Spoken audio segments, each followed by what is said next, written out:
Hey guys, and welcome to Car Guy 1999 Reviews. Today, thanks to INFINITI of Nashua, we have our 2023 Nissan Pathfinder Rock Creek. Trim levels, this sits right between the SV and the SL. Rock Creek is the only Pathfinder to come standard with all-wheel drive, and it also features a more powerful version of the 3.5 liter V6, pushing 295 horsepower, 270 pound-feet of torque, matching the engine found in this platform mate, the INFINITI QX60. Obviously, being in an INFINITI store, I've driven a ton of the QX60s. So how does the Pathfinder drive? Well, I've always said the Pathfinder feels a bit more rugged, and now that I've spent time in the Rock Creek, that is even more apparent. This one hasn't been 100% fully detailed yet. You do have beadlock wheels. These are 18-inch wheels, I do believe. Obviously, all-terrain tires. Big roof rack up top. Rock Creek badging all throughout. Tow hitch. Lots of room back here. What's nice is you do have some underneath storage. Come on. Seriously? I don't want to play this game. It's too early for this. There. So you do have some storage underneath, which is nice. This cargo tray, very nicely equipped.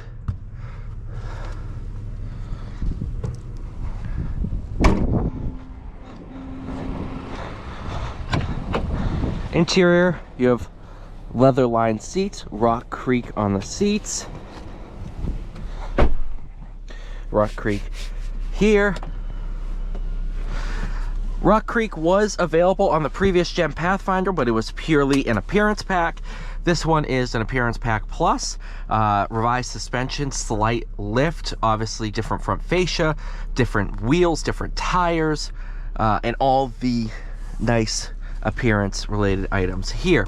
And again, the bigger, well, not bigger, the more powerful engine. I do believe it is 11 horsepower and 11 pound-feet of torque different. But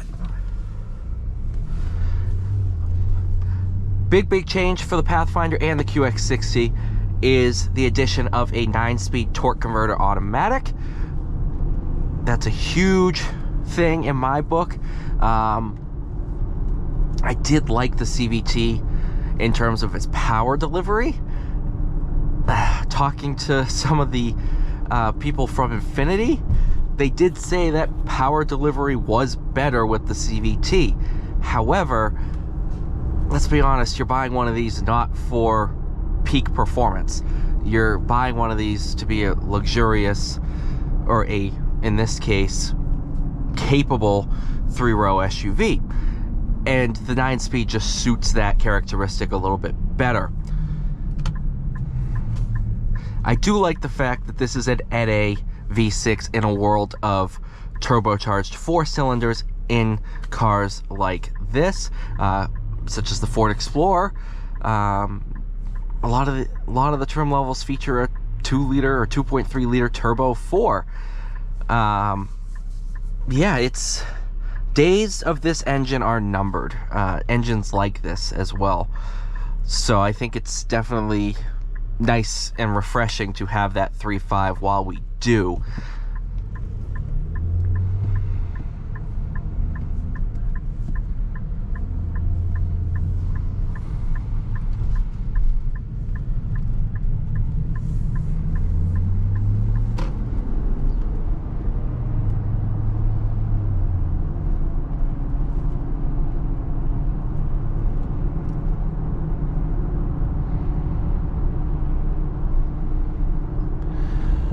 So one thing you're going to notice is the road noise with these tires.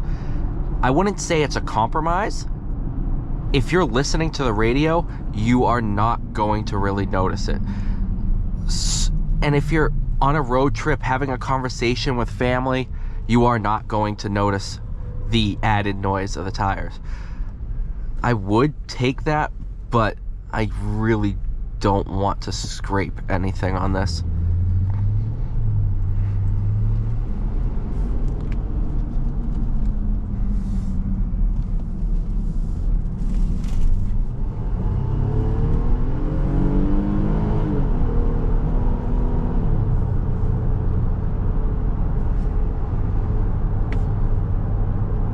All your drive modes are down here.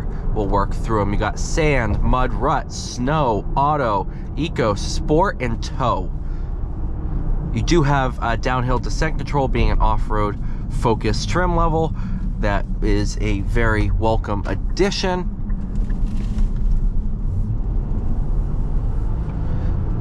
As stated, this is the only trim level that comes standard with all-wheel drive. That doesn't mean this is the only all-wheel drive trim level.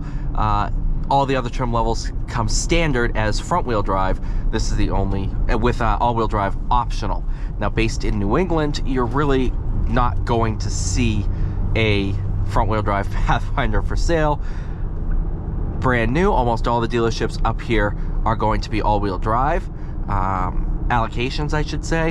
You might get a couple front-wheel drive value propositions out there, but majority you're gonna see is all-wheel drive. You will never find a front-wheel drive Rock Creek, so that's something. And I guess in markets such as California, Florida, let's say Tennessee, some of these warmer climates that have some more off-road trails, stuff like that, this isn't, I wouldn't say this is something like a Tacoma TRD Pro. This isn't going to be the most capable rock crawling car.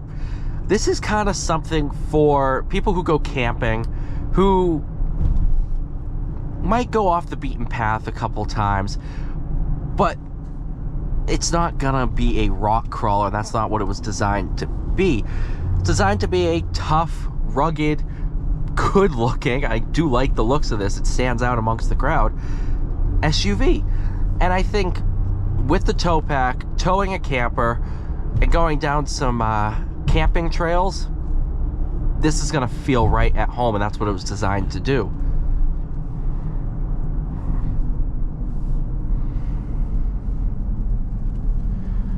And while I initially missed a sunroof in this car, here's why I feel like it really wouldn't be that big of a value add.